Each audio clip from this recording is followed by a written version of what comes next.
بسم اللہ الرحمن الرحیم۔ السلام علیکم میری پیاری یوٹیوب فیملی، کیسے ہیں آپ سب لوگ؟ امید کرتی ہوں کہ بالکل ٹھیک ٹھاک فٹ فاٹ اور زندگی کے سفر سے لطف اندوز ہو رہے ہوں گے۔ تو جیسا کہ آپ لوگوں کو پتہ ہے کہ کل جو ہے نا وہ یکم رمضان ہے،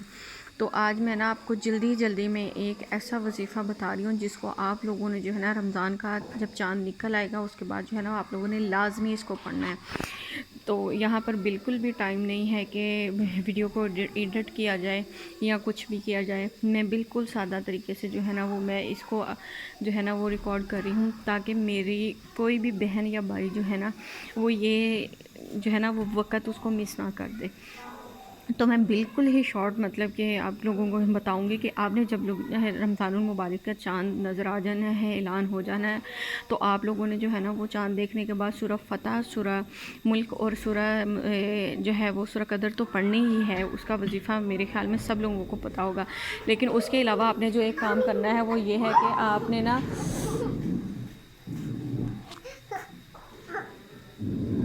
آپ لوگوں نے اول آخر 11 بار درود شریف پڑھنا ہے، اور اس کے بعد 129 دفعہ سورہ کوثر پڑھنی ہے، اور اس کو پڑھ کر آپ نے جو ہے نا وہ کسی سرخ کلر کے کسی پرس پر یا کسی جو ہے نا وہ اپنی تھیلی پر جو ہے نا وہ دم کر لینا ہے، اور اس کے اندر ایسے کوئی سکہ آپ کے پاس ہو جس بے شک وہ 2 روپے کا ہی سکہ کیوں نہ ہو، ایسے آپ نے اس کے اوپر دم کرنا ہے 129 دفعہ سورہ کوثر پڑھ کے، اول آخر 11 بار درود شریف، اور پھر اس کو آپ نے وہ اس سرخ رنگ کا جو آپ کا پرس ہوگا یا آپ نے جو تھیلی بنائی ہوگی برکت والی، اس کے اندر آپ نے ڈال لینا ہے، اور پورا سال اپنے جو پیسے ہیں نا خرچ کے وہ اس میں رکھنے ہیں۔ انشاءاللہ اس سے آپ کو جو ہے نا وہ واضح فرق جو ہے نا وہ تھوڑے ہی دنوں میں جو ہے نا وہ محسوس ہونا شروع ہو جائے گا۔ میں یہ دعویٰ نہیں کرتی کہ آپ کی انکم بڑھ جائے گی یا کچھ بھی، لیکن میں یہ ضرور کہوں گی کہ آپ کی جتنی انکم ہے انشاءاللہ اس میں جو ہے نا وہ آپ کے تمام اخراجات جو ہے نا وہ اس وظیفے کی برکت سے ضرور پورے ہوں گے۔ تو آپ لوگوں نے یہ جو ہے نا موقع اس کو مس نہیں کرنا ہے۔ میں چاہتی ہوں کہ جیسے میں نے اس سے جو ہے نا پورا سال فائدہ اٹھایا ہے، میرے باقی بہن بھائی بھی جو ہے حالات کی وجہ سے پریشان ہے وہ اس وظیفے کو لازمی کریں، تاکہ ہمیں اپنی زندگی کی جو ہے نا روزمرہ کی ضروریات ان کے لیے کسی کے آگے ہاتھ نہ پھیلانے پڑے۔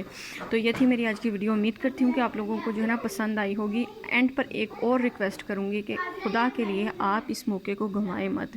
ہم بہت تجربات کرتے ہیں زندگی میں پیسے لگا کر جن میں فیل بھی ہو جاتے ہیں، یہ ایک ایسا تجربہ ہے جس میں صرف آپ کے چند جو ہے نا وہ منٹ لگنے ہیں، لیکن یہ جو ہے وہ آپ کو اتنا فائدہ دے گا کہ آپ لوگ جو ہے نا وہ انشاءاللہ مجھے دعائیں دیں گے۔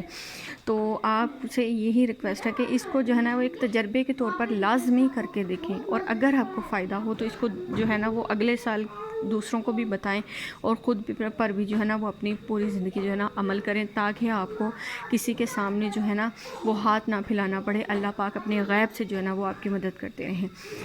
تو ملیں گے انشاءاللہ اب جو ہے یکم رمضان یعنی کہ کل کسی اچھی ریسپی کے ساتھ جو میں آپ لوگوں کے ساتھ شیئر کروں گی۔ اور یہاں پر ایک اور بات کہ دسترخوان کو نہیں، اپنے دل کو وسیع کریں، کیونکہ دسترخوان کا کھایا ہوا کہیں نہ کہیں جو ہے وہ ہمارے وجود کے اندر جو ہے وہ بوجھ بنتا ہے، لیکن جو دل کا بڑا پن ہے وہ انسان کی دنیا اور آخرت دونوں کو سنوار دیتا ہے، کیونکہ اس سے دنیا میں تو آپ کا نام پیدا ہوتا ہی ہوتا ہے، تو اللہ پاک کی ذات جو ہے نا وہ خوش ہو کر آخرت میں بھی آپ کو اعلیٰ مقام دیں گے۔ اللہ حافظ۔